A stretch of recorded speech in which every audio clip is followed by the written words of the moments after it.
the Infield with your host Todd Fox and Fernando. How's everybody doing? well, let's get without the small pleasantries. It's been a tough night here on the West Coast as we're recording here Thursday evening.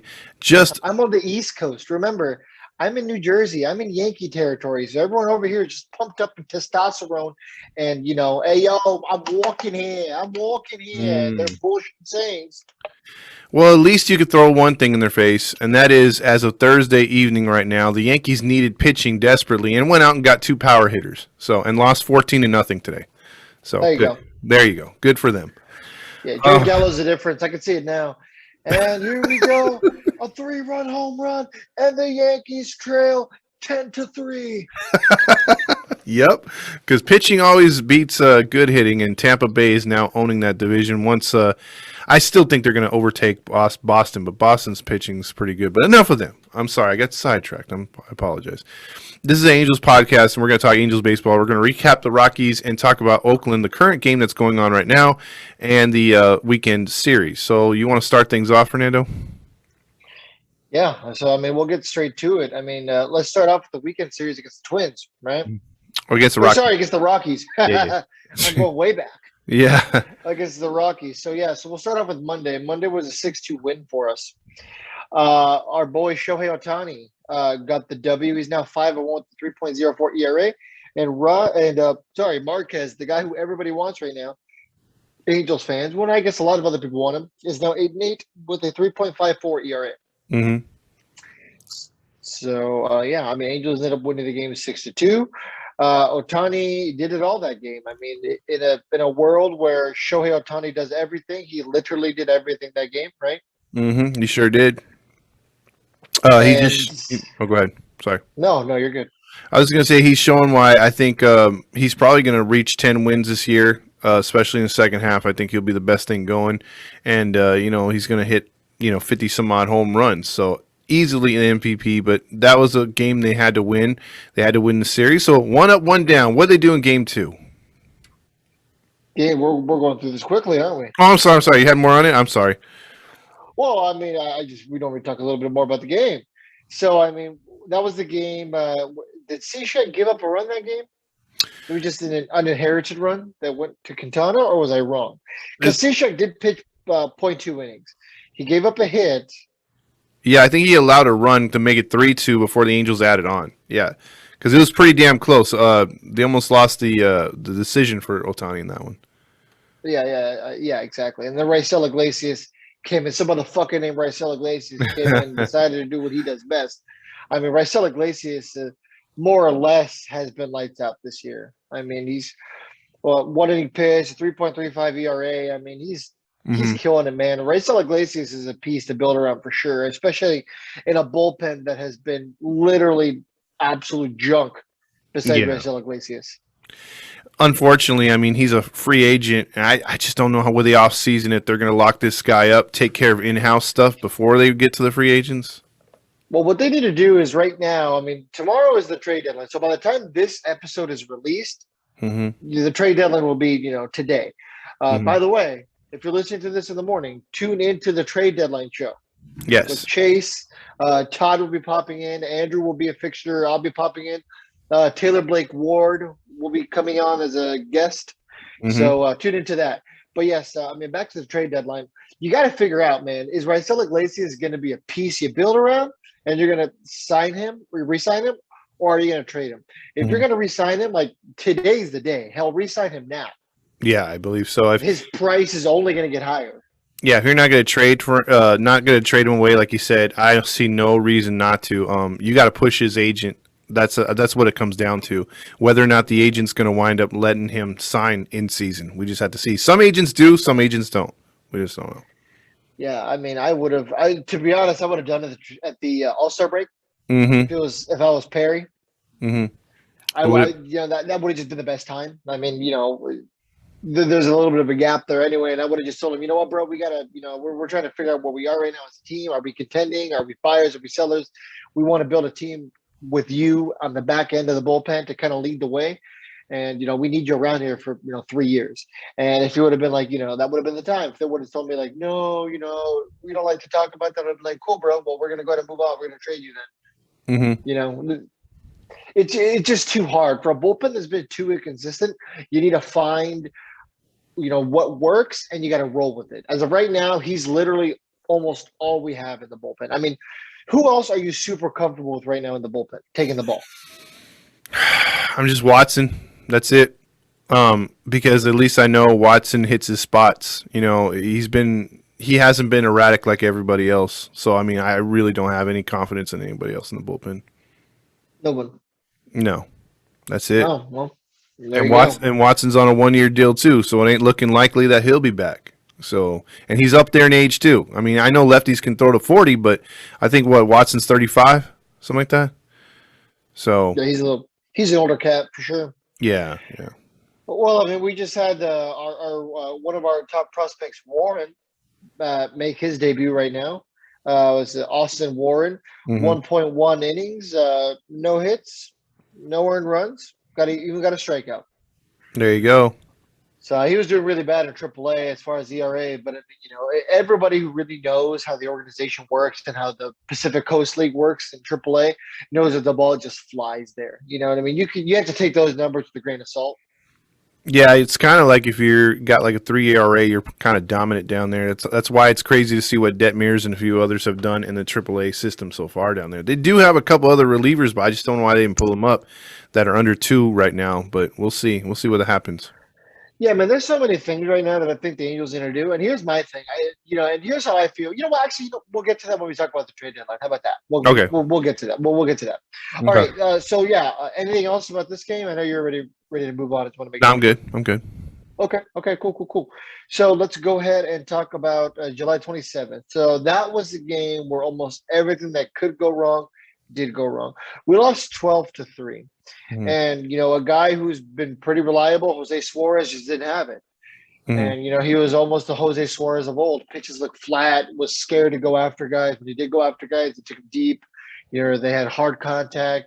They kept hitting into the gaps. The defense wasn't there. It was just a multitude of things that went bad. 3 errors. Yeah, 3 errors in the first 3 inning. errors. You're not going to win anything with 3 errors. Yeah, I mean, right away, those 2 errors by Mayfield at third, and I think he had an error by Iglesias as well. Like you said, I mean, they put him behind the 8 ball. I believe out of the 6 runs he gave up, I think he should have only been charged with 2, and I think he was, but I think 4 unearned runs. He threw a lot of pitches, wasn't getting the calls, but those errors just opened the floodgates twice for the Rockies, and unfortunately, that was a game where all I'm going to say about this, with it being a blowout 12-3, and Roger Lodge being the only thing to say, hey, let's listen to that home run again. Without that home run, it'd be 12-0, but it's 12-2. I just think that is a microcosm of the Angels season, where anytime the rest of the division or teams that they are chasing lose all on the same night to give the Angels literally an open door to gain ground, the Angels shit themselves. And I think that was the thing I took away from that game more than any of the errors, more than the pitching, anything that happened, was just, hey, here we go again with another opportunity to gain ground, and we don't do a damn thing about it. I mean, it's kind of been the MO for the last decade almost, with the Angels. I mean, I guess it's been more like the last half decade. Yeah. But, whenever they have the opportunity, they just don't strike. And, division games is really where that boils down to. They have the opportunity, like you said, to gain ground. And for whatever reason, it's an injury. It's a bad outing. It's the bullpen blowing it. It's, the offense not coming through with timely hitting. It's so many things that we're just getting incredibly frustrated with, because it's just, you just think to yourself, just once can this stuff just pan out for us. I saw an interesting tweet, and I don't know who posted it. It was it was somebody on Angels Twitter. They had said that it's crazy to think that if the Angels bullpen was just an average bullpen, we'd be a top 5 team in baseball. And you know what? Most people are going to be like, oh, that was stupid. But I mean, if you really think about it, it's really not that far off.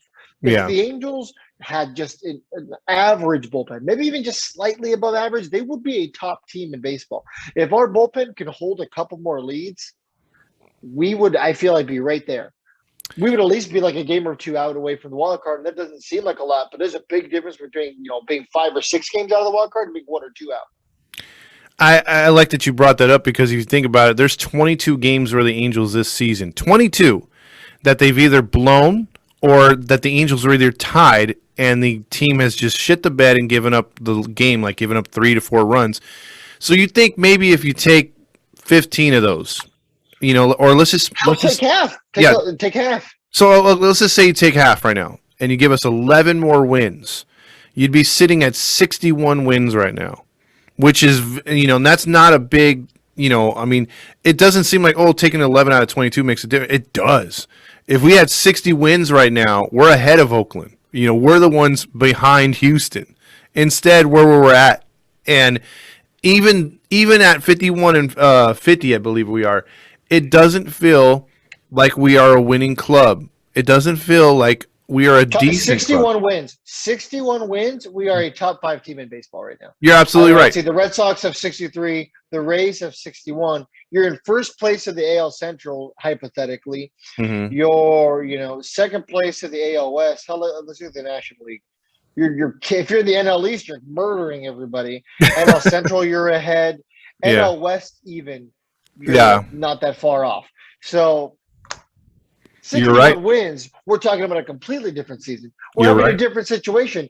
We're the one getting Max Scherzer. We're the one getting Trey Turner. We're the ones making all these moves because Perry said, you know what, F it, we're going all in. Yeah, I think there's more of a desperation to do something. Exactly. And it's just, we heard yesterday, the Angels wanted to see, I don't know if you saw the tweet yesterday where it's like, Perry wants to see how the game's going to turn out tonight before he makes any moves. Mm-hmm. And it seemed like tonight, it's almost the same thing. So, we're getting closer and closer to talking about the trade deadline. So, real quick about Madden, though, before this game tonight, they did a little segment with Gooby talking about the lineup, and they sat down and they said, okay, here's the lineup, and they had Madden read the card. As he read the card, Gooby at the end goes, hey, man, sounds like a victory tonight. I'm like, come on, man. I mean, right now it's lucky. We're lucky to see where it's at right now, so... Moving on. Shit. I'm just really frustrated. It's been a fun time, man. It's been a roller coaster ride with this lineup. It just there's no consistency. It's really hard. Yeah. I get it. Injuries, but it's like, how much longer are we going to hide behind that excuse? I mean, really, I think this is more of like of an ownership situation. It's like, at what point do you look at your training staff? I mean, I think you're the one who told me that it's been the same training staff for like the foreseeable past. It's been a long time. The same guys just been trotting out there every year. So. And at what point are you going to look at that and be like, you know what, we have a lot of injuries. Maybe we need to get like a different strength and conditioning coach. Maybe we need to get some different team doctors. Maybe we need to get something. I mean, how many times do we hear Joe Madden be like, he had a little bit of an injury. It didn't look like anything serious. We're not too concerned. Season-ending injury. I mean, look what happened to Dexter Fowler. Mm-hmm. Joe Madden had said, like, it's not that big a deal. He's going to be fine. Something along those lines that he wasn't very worried. And then, Dexter Fowler had a season injury. Okay, no problem. Mike Trout's going to be back in like 6 to 8 weeks. No big deal. Whatever. We're pushing 2 months. We're pushing 3 months. I forgot about Fowler because I remember when that happened in Florida when he got hurt. I thought right away initially the way he popped watching so much football in my time, I thought, there's an ACL. He's done. That's over. Yeah, and then you said it too, y'all. Wow, we dodged a bullet because they're saying that that's not an ACL. That you even told me right before I told you. You said, dude, we're so lucky. That should be an ACL, but it's not. I'm glad he's gonna be back because they were like, he'll be back 2 days, 3 days. God, bullshit. That's what I'm saying. It's like, just be honest. I've got no problem, man. Someone's hurt. I'm not gonna get mad. I get it. Injuries happen. Mm-hmm. I get frustrated. Yeah. Be like, it's Dexter Fowler's fault. It's not like the Rendon situation where I'm like, all right, come on, homie, come on. You're getting paid way too much to get hurt. Yeah. But I mean, with Fowler, we kind of, we expected Fowler to be a clubhouse guy. That's all we expected of him. Mm-hmm. But I'm not mad at him for it. But what I am mad about is the outcome of this game. 12-3, the Angels looked flat. They looked defeated. They looked like they had nothing in the tank. Jose Suarez gave up 8 runs. I get it. Only half of those were earned, but got 8 runs. Yeah. You know, three errors. I get it, but it's like, talk about not getting out of an inning. Talk about, you know, not making good pitches. And then let's say you had Wants come in, give up 2 runs. You had Guerra, your boy, come in, give up 2 runs. You had Mayers decide to come in and not poop the bed for once. And then you had Adam Eaton, the GOAT, two-way Adam Eaton, come out with a 0.00 ERA. Who threw 90 miles per hour. So I'm just saying. Yeah. Maybe we got to start barking at that tree. Yeah, that's true, because they were talking about bringing him in Game 3. So they wanted Eaton to back out there. Yeah, dude. I mean, that's what I think. Gooby was the one saying, like, "Oh, it's kind of funny when guys who throw strikes their whole life come in, and all of a sudden these position players pitch, and you know they just go right after these guys." You know what? It's because Adam Eaton knew he was up there and he had nothing to lose. Yeah, he's like, you know what, man? If I get lit up here, nobody's gonna care. I'm gonna go up there and have fun. I'm gonna throw 90 miles an hour and just challenge people. Yeah, why not? That's probably going to be one of the best times of his career. You know, he's going to tell his kids about that. Like, hey, I pitched before. Yeah, I pitched before and actually shut people up. I actually did decent. Exactly.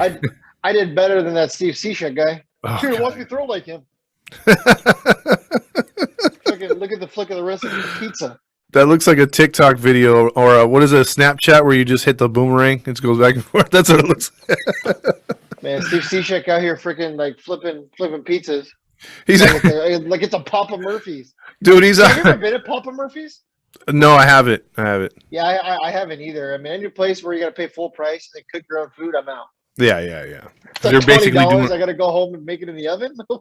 Yeah, you're doing all the work. But I'll tell you one thing: 51-50 at this point, and last night's appearance, Cishek made his 50th of the year. Or 51st. So he's been in there half the games. Why?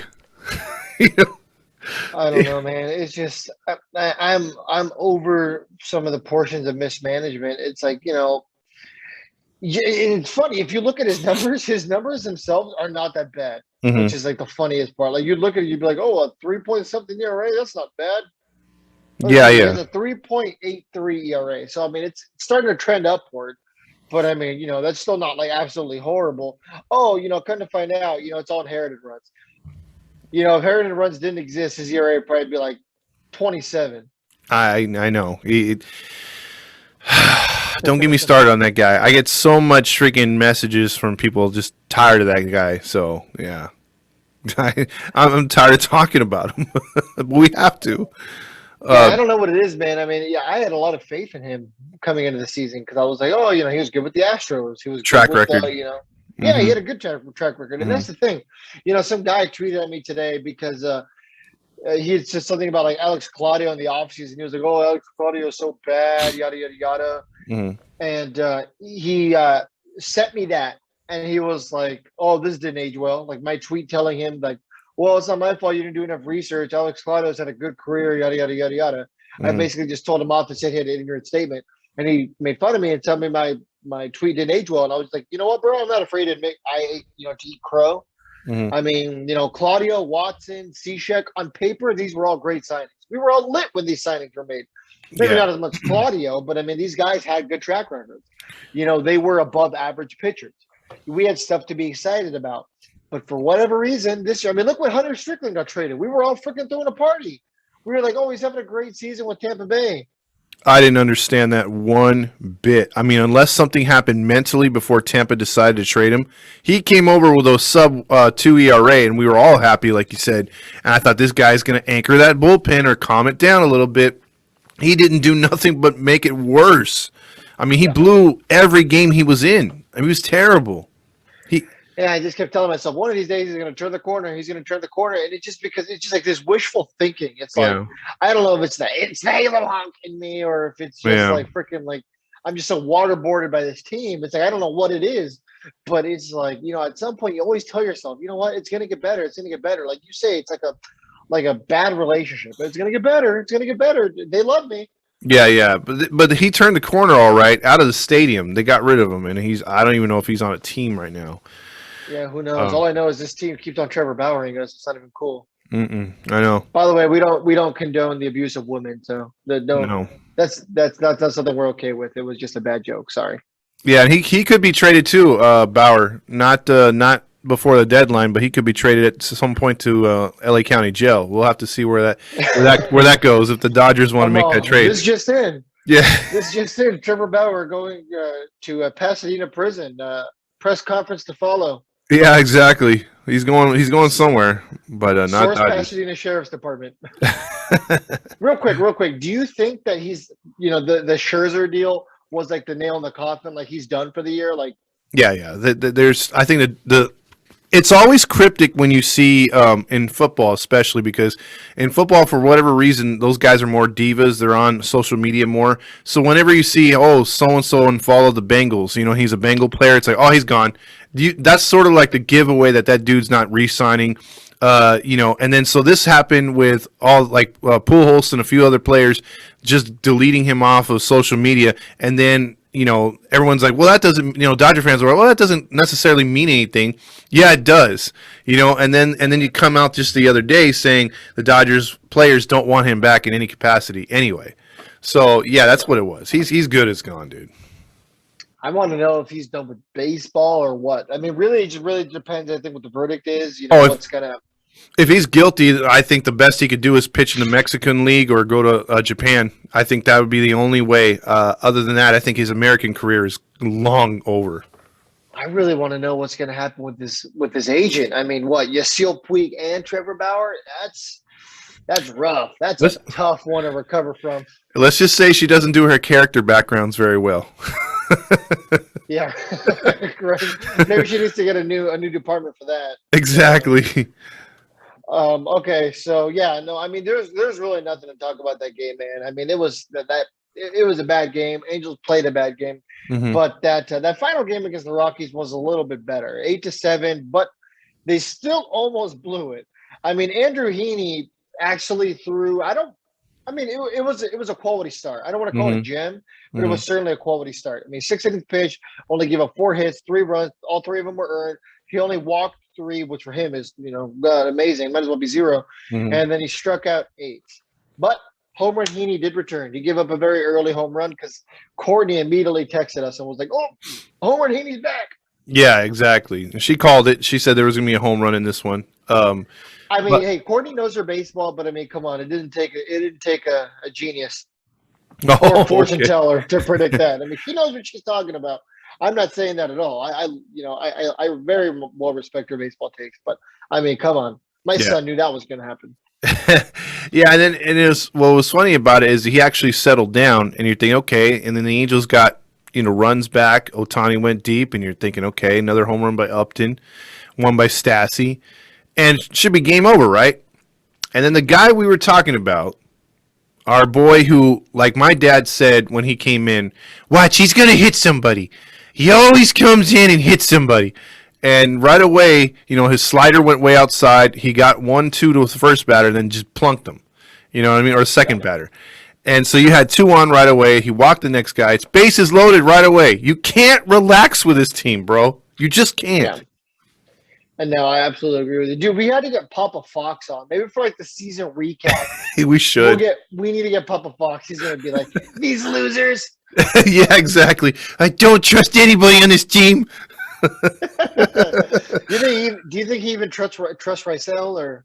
I think he does because when I watch, he's like, boy, this guy's got some fiery stuff, like he gets kind of excited. So yeah, I think he does. But he's told me, he's like, it's Rysel and a bunch of garbage. I don't think he's wrong. Like the thing I like about Rysel is like he like actually has emotion. You know what I mean? Like he goes out there and like you can tell like he's locked on. Like dude, his like the way he's like so zoned in, I would honestly be scared to face him in a batter's box. Yeah, he's something else, and the way he just jumps out 2 strikes on most every batter is nice to see. It's rare when he's behind an account, so I like that. What's the guy saying? The Hangover? Oh, this crazy motherfucker! I thought he was gonna eat my balls. Yeah. Eddie, I think the guy's name was. That's on that movie. No, not offhand. Okay. Well, yeah, it's like that, man. Rysel Iglesias just kind of has a look, man. He's going for it. He knows he's going for that W. But yeah, no. So as far as that game, so besides Heaney putting up a pretty decent performance, yeah, Cishek came in, gave up 3 runs. Only 2 of them were earned. Watson gave up a run. His ERA is currently 4.64 now. It's raising, like Yeah, everything else. Yeah, it's going up quick. But Rysel, 1.2 innings, 2 hits, at 3.23. But I do think one of those runs by Watson was an inherited run by Rysel Iglesias. Now, we really can't give Rysel that much of a hard time because, I mean, the guy was called upon to give what? I think like 5 outs?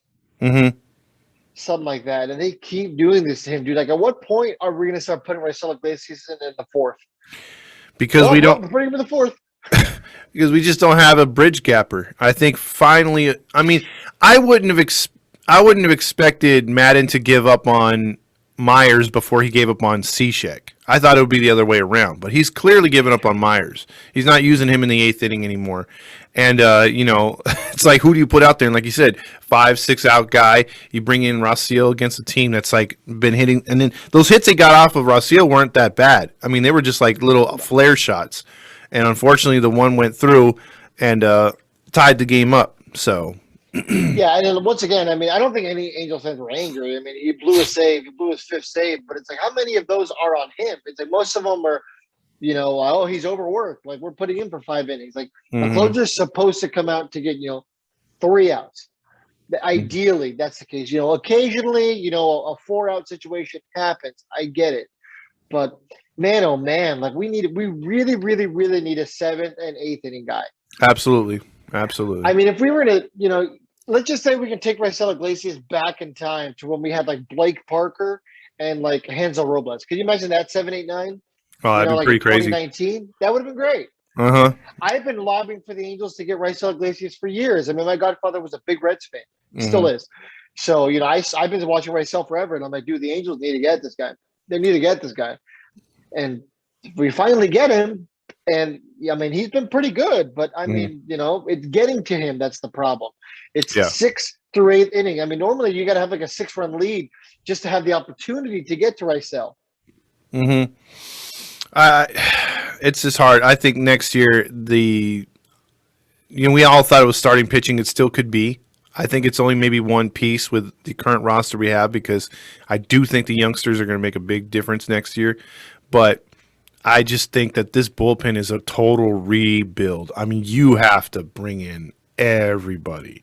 This has to be hopefully a uniting. The problem with having to rebuild an entire bullpen, usually bullpens grow together at least half of the time to where players have a culture of doing things. If you bring in just a bunch of vets, that's what scares me. We could have the same shit problems next year. You're going to have to get in guys. That's what we did this year. Yeah, you're going to have to get guys that are going to have to fit together somehow. So I don't know how they're going to do it and actually have a real pitching coach. Wise is not the guy. Wise is just not the guy. Not doing it for you? I was hoping for an extension. No. I don't think. 10-year extension, 10-year contract. Like I said, Gruden. Oh, jeez. The only extensions I would give on this club so far would be Butterfield and Molina. Everyone else can kiss my ass. They can all go.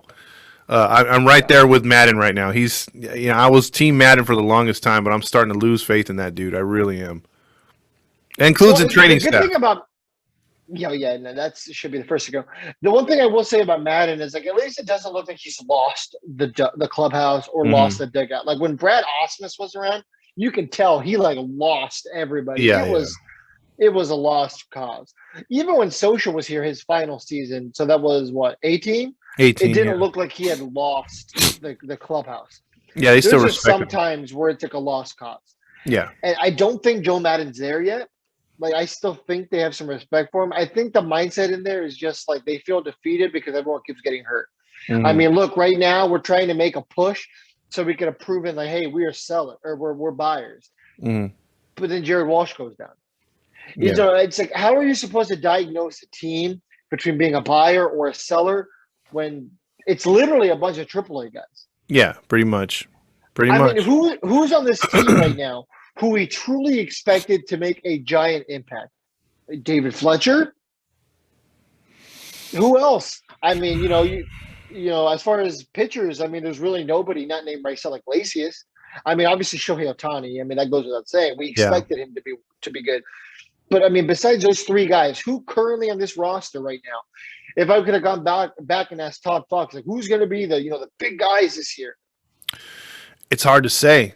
I mean, when you keep putting a mash unit together, and I'll say this for Perry in the beginning, like, hey man, I got your back because you're inheriting a piece of shit program from Epler and Artie. And I've seen things that he did in the draft where I was happy about. But coming to it now, with a deadline looming and, literally less than 24 hours away, I'm kind of disappointed.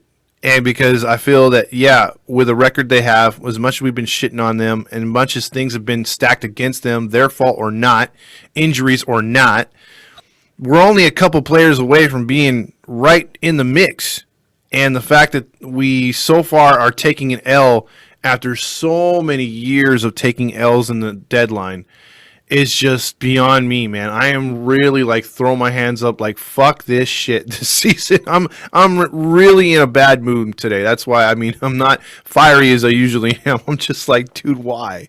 It's an angry laugh because you're telling me to single out a guy who was going to tear it up this year. I couldn't in the beginning of the season. Yeah, exactly. You know what? I mean, we keep on, not addressing the elephant in the room. We keep saying later, but we already talked about the Rockies here. There's really nothing to talk about. I mean, we won 2 out of 3. It probably should have been a sweep. And if it wasn't, I mean, we predicted 2 out of 3. Like we said, it's really hard to predict, a sweep in baseball. It's too hard to do. But I can tell you what shouldn't have happened. We shouldn't have gotten our asses handed to us in the second game. That was an embarrassing game. How do you lose like that to a team that had 10 road wins? 10 road wins. God, I was able to count it on 2 hands. We are past the All-Star game. If a team only has 10 wins at home or away, I don't care if it's on the moon, you should beat them. There is zero reason. That means that they've gotten swept a numerous amount of times. I mean, if we're talking statistically. Yep. And we didn't pull it off. That's the most Angels thing ever, right? Not only did we not pull it off, they literally, farted in our face. Yeah. I was searching for an analogy and I couldn't. They goddamn gave us pink eye because you just, God, of course we would get our asses kicked by the Rockies. Yeah. So bad to the point where, let's not be honest here, we were losing for a chunk of that third game. I could have been the only Angels fan who was sitting down like, here we go, we're going to lose the series to the Rockies. I was. Time to buckle up. I mean, let's be honest. Yeah. Any realistic Angels fan was watching that third game and been like, here it comes, get ready. Yeah, and then and then a friend texted me. He said, it would be funny that we would beat the Rockies and then turn around we have to play the A's. And the A's are coming off. He said the last time we did that, the A's were scuffling. I think they had lost 6 of 7. And what happened was we played the Rockies and we played Oakland and they got better. And it's like, here we go again. So every time. Yeah.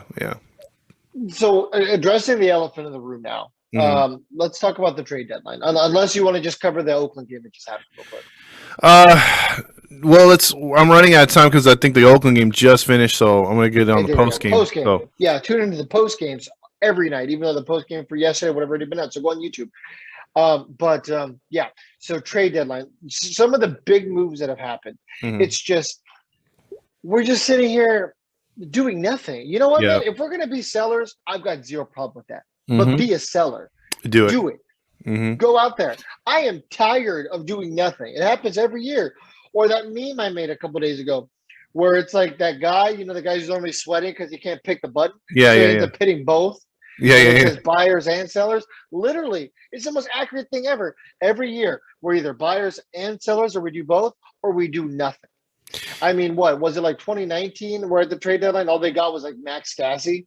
Yeah. It blows my mind because, like what you're saying right now, with how they just don't know how to be all in or not out at all. And what I've been talking about like 3 weeks ago on the pregame, people were asking, who do you think, or postgame, who do you think is going to go, or which team should we go after? I said Nationals, Marlins, Rockies, Pirates, teams like that are dead last in their division. I didn't mention Rangers because they wouldn't trade with us no matter what. I said I'm not really. Maybe you don't know. I mean, this year anything could happen. Yeah, but I was like literally those 4 teams, and I said outside chance fleece the Marlins because Did you say the Orioles? No, I didn't say the Orioles, but because they haven't done nothing either. But remember, I said, "Hey, man, I have a friend that's saying the Marlins are gonna sell the bulk of their pitching," and the Angels had a guy down there looking at some of their pitching. Okay, that's fine. And I thought, okay, if we're gonna do that, let's do it. What has happened in the last few days? Marlins have literally sold off their bullpen. And they have some good arms, and they got rid of them. They got some good pieces back. But my point being is they got, obviously the Angels need bullpen help. The Marlins sold off their bullpen. Pirates did the same. The Rockies have done a couple moves like that. And we're still twiddling our fingers again. And I want to have this faith in backup Perry. But when you don't do anything, I can't sit here and say, hey, man, I got your back again. Because we're doing the same shit that we're supposed to be bucking the trend. That's the problem. Yeah, I just want him to commit to something. Like I said, man, you're going to sell Raisel, you're going to sell Jose Iglesias, you're going to sell anybody who has value. God damn, you're going to sell Mike Trout. Do something. I know he's hurt, but it's like, do something. If Perry would be like, you know what, we don't like the way this organization is going. We're going to do a full sell tomorrow, and we're hoping to contend in a year. You know what? At least I know what we're doing. At least I can get behind that. He's going to be like, you know what? It's something different. We got to try something different. I'm not advocating for fully selling, but if you're going to sell, sell. If you're going to buy, buy. We need to get out of this limbo state. It's like, we is our farm system better than it was? Yes. But you either use your farm system to continue to grow internally, or you use your farm system to, do what the Padres did, where they built this amazing farm system and effort. We're going to trade everybody to buy some talent. That's just what you got to do. It's got to be one or the other, and I totally agree with you. It's just right now, it's very hard to watch other teams just continue to get better. Even guys like Brad Hand that we wanted in the offseason, he went for dirt cheap, nothing. And it's very, very frustrating and disheartening to know that we haven't made a move. And like you said, we have time to do it. I would be good with this, after tonight's game. If tonight was based on what this team's going to do, then like you said, sell. Because obviously this team did not show up tonight at all, besides Bundy maybe. And it's like, go figure. And it's like, okay, you get shut out by Oakland. Oakland owns us. Hey, you know what? It's just not our year. And I would prefer to see the Angels dump guys and get better for next year. But I don't know, bro. I at this point, I'm lost. I'm completely lost. Yeah, I mean, something's gonna happen. I mean, there's a couple of these guys who we've been looking at all year. I mean, today's question of the day: the relief pitcher who I talked about on the Cubs got dealt. The White Sox. Yep, go figure. You've pulled out plenty of pitching prospects or options that are cheap for the Angels to make a move on, and they have whiffed on every last one of them. Well, exactly. And we had some of our viewers who are, and participants who are like, oh yeah, absolutely, that's the way to go. And then there's some people who are like, nope, I don't want that guy. And it's just like, who do you guys want? Who do you guys want? We're not going to go out there and get a Aroldis Chapman. We're not going to go out there and hell, if Raisel Iglesias would have been free, we wouldn't have gone out and get him. Yeah. So it's like, what do you want? The Angels don't need a closer.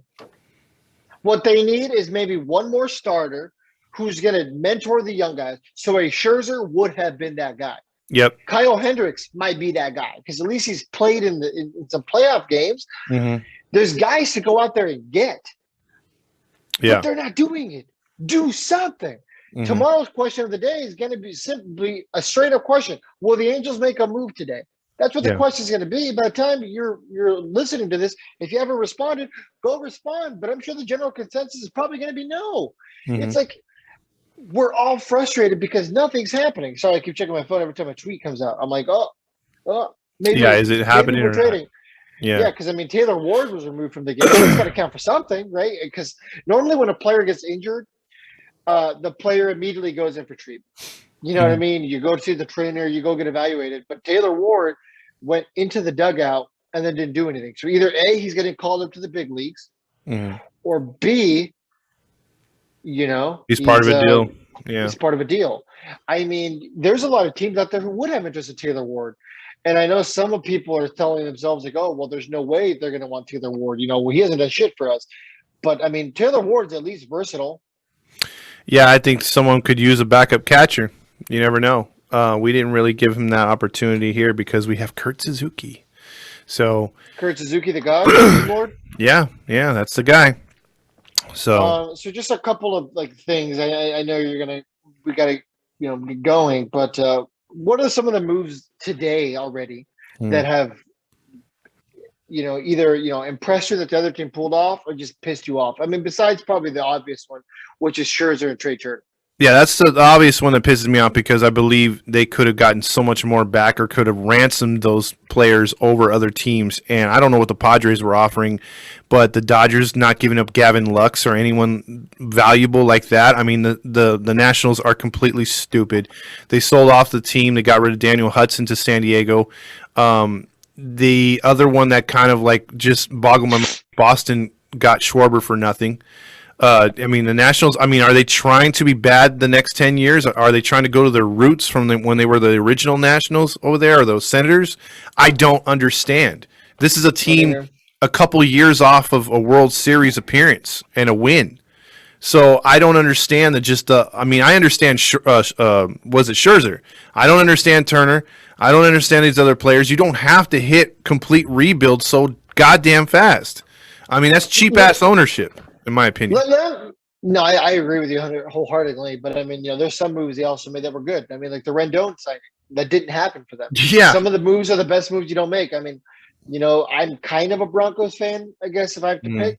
And I mean, the Brock Osweiler signing, when we didn't sign him, didn't bring him back, probably the best move we could have ever made. But the thing is, it frustrates me because how come these other teams are out here and they make these moves for some big names and they don't give up anything? Yeah. I mean, the Padres did it all offseason. Blake Snell, who I get it, has been a complete disappointment for them. I was mad when we didn't get him. Maybe I should be happy. But, Blake Snell, Joe Musgrove, Yu Darvish, they made all these deals during the offseason, and now they're doing it for Daniel Hudson, and they don't give up anything. Yeah. Trey Turner and Max Scherzer, I mean, they didn't give up anything. Like, what are we doing? We have nothing to give up. I remember I was on another channel and Halo Haven came on, and I'm going to drop names because I'm tired of this moron. He came on and he was like, no, the Padres just forfeited their future. They traded a bunch of guys. I'm like, bro, they didn't give up anything for any of those players. I mean, they still have all their top 20 draft picks or not 20 draft picks, 20 prospects. Top 20 prospects, yeah. Yeah, I mean, their prospects are actually like top 20 prospects. It's not like, the Angels like 10 to 20 is probably like 30 or below for most. But yeah. Padres top 20 prospects are, like cream of the crops. They're going to be good for a long time. So the thing is with the Padres, like you said, they got Musgrove, they got Clevenger. Everyone forgets about that. He'll be back in the rotation. I mean, they're going to have an all-star rotation next year. And they went out and they did it, and they just pick up Hudson, who's a decent pitcher from Washington. I mean, yeah, it's very, very, very frustrating because Angels brass seems to think, oh, it's only Adele and Marsh. Those are the only pieces the Angels can trade. Bullshit. These other teams are trading other guys, lower A, double A. Angels could do that too. They're just not doing it. So yeah. I see your frustration. I mean, there's trades that can be made out there. And I mean, there's some guys that, you might have to be willing to part with. Like, we all like Max Stassi, but he's a free agent after next year. And I mean, he's getting older, man. I wouldn't be opposed to moving a Max Stassi. And people are going to be like, oh, well, who are we going to have a catcher?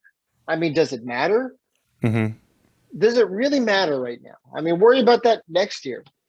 Hell, maybe bring him back in 2 years. I mean, as of right now, I don't even care about this year anymore, man. It's like, at this point, let's maybe call up some of these guys and hope that next year we can compete. Like you said, I'm not worried about the starting pitching, really, because I actually do have some faith for once in Detmers. I hope Suarez figures it out. Sandoval might have turned the corner.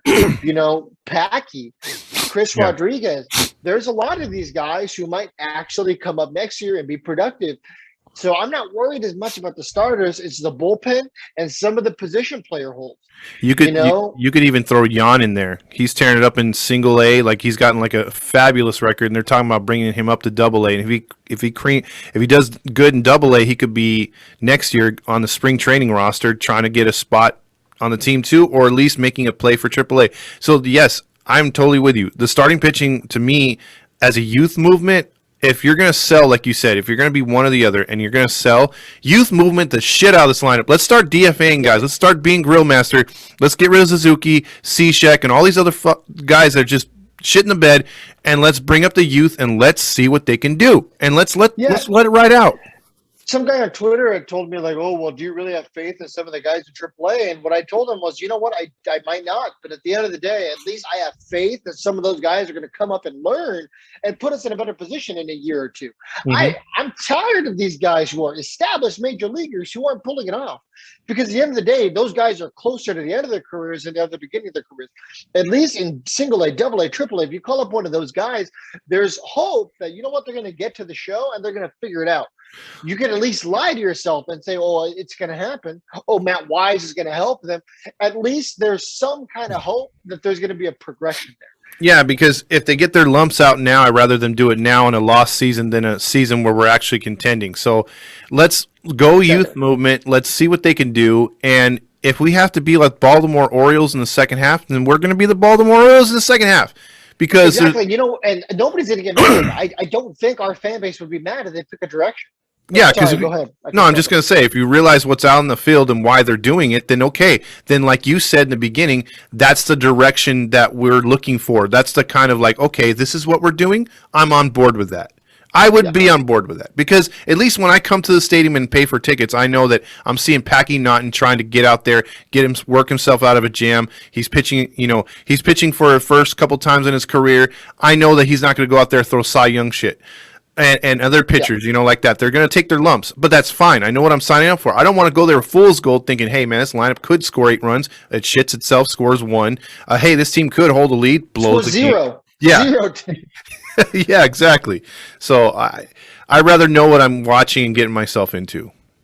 Yeah, I mean, one of my last comments is I would much rather go to a game, an Angels game. I'll pay $25 knowing that, you know what, man, I'm going to see, Packy Naughton pitch. I'm going to see Chris Rodriguez pitch. I'm going to see Anthony Bemboom catching. Mm-hmm. Any of these young guys coming up, because here's the thing. I guarantee you, Packy Naughton's going to pitch every damn pitch that gets his last. Yep. He's going to put his heart and his soul. He's not going to go up there and mail it in.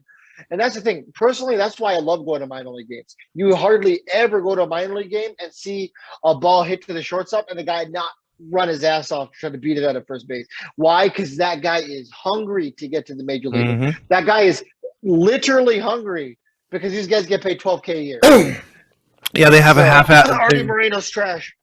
they have a half-assed attitude up here in the majors sometimes, and this roster in itself just has the most complacent players you will ever see. I think an influx of Packy and Detmers and all these other guys would bring such a good vibe to the clubhouse. You've already seen what Suarez and Sandoval are. They're talking with Trout. They're laughing. They're joking. They're talking with Shohei. You don't see that from some of the other players, and I think that's a problem with this clubhouse. Yeah, and don't get me wrong, you need a little bit of a mix. Like Alex Cobb, you can tell is definitely a guy who, leads, but it's quiet. Because he always is just like Jared Weaver. Jared Weaver sat there, he did joke at times, but most of the time he would sit there with a serious face. He was attentive. But Jared Weaver always knew what was up. And if somebody was out of line, he was the first to correct you. And I think Alex Cobb is the same way. Alex Cobb is going to be another interesting piece. By the time we're having this conversation, maybe he won't be here anymore. Alex Cobb, if we are selling, is probably the first piece I'm selling. And it's not because I don't want to see him here. Trust me, I actually really like what Alex Cobb brought to the Angels. He's arguably our best pitcher, not named Ohtani. He probably, you know what? He is our best pitcher, not named Ohtani and Iglesias. Besides those 3 guys, absolute trash all the way around. I would like to see and Sandoval and Suarez, of course. Sorry. Yeah, because the last thing I'm gonna say about this is next year, if Sandoval continues to progress, I could see him being number 3 next year. And if you can re-sign Cobb and make him a 4, he's a strong 4. And then you got Ohtani at number 2, and then that magical question mark of who's the ace. Who's the pitcher that's going to come in here and take this staff by the balls? And if we do get a Scherzer-type pitcher, someone that's going to anchor this rotation, those 4 right there by themselves, add Suarez, add whoever you want in the 5th spot, that's a rotation I can get behind. Now, it's the bullpen that will be the problem, and can we address that? Yeah, man. Like I told you, you're only as strong as your weakest link. Yep. If your weakest link in a rotation is, like a Suarez or a Alex Cobb, that's not that bad. If your weakest link in your rotation is, Quintana right now, or like Julio Teheran like last year, or Ricky Velasco, Jesse Chavez, and Trevor Cahill. Yeah, exactly. Matt Harvey. God, dude, the list goes on and on. That was a rotation that's a rotation of suck you just named. Yeah, right. They're winning the Cy Young of trash. Yes. Consistently. Yes. Oh man. All right. Any closing thoughts before we plug everything else we've got going on? That's it for me, man. Okay, cool. So let me see some of the things that I could know that we got to plug. So like I said, this is going to come out on trade deadline day. So make sure you tune into the trade deadline show. That'll be from 10:30 to 1:30. Yep, 10:30, Pacific 1:30. Standard Time. Mm-hmm. Okay, yep. So tune into that. We're going to have almost everyone from the team is invited on. I know we're all going to be working and doing our different things, but Chase and Andrew will be fixtures of the show. So look out for that. I think Todd and I will pop in periodically. I'll pop in whenever I'm in the car, but I'll be with my boss /CEO. So that'll be. I'll try to keep my presentations on it short. Taylor Blake Ward.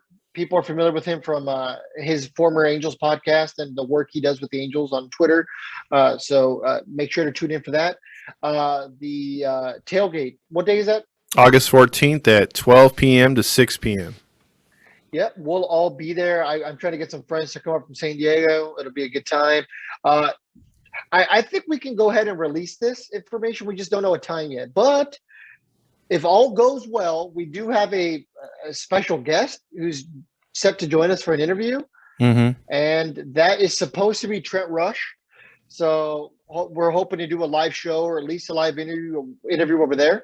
So, Trent Rush is expected to come by over to the tailgate for a live interview. So that would be a lot of fun. Mm-hmm. And I'm sure you're looking forward to that as much as I am. I am looking forward to that. It's going to be pretty cool because then it's going to show off in front of the other two pages like, hey, man, we got Trent Rush here. So they'll be like, what the hell? So it'll be pretty cool. Now we got to convince Ty Butcher to come on an airplane. Yeah. Jeez. Our friend Ty Butcher over. That'd be dope, man. That'd be dope. I'd have to cook some ribs if that were to happen. Something good. Yeah, right. Or something with pickles. Something with pickles because they're addicted to pickles. We go. Yeah, there you go. A bunch of other stuff on the horizon. We have some interviews set with some minor leaguers coming up on the horizon. I think one of those is set for Monday. So Todd and I have to talk amongst ourselves between that.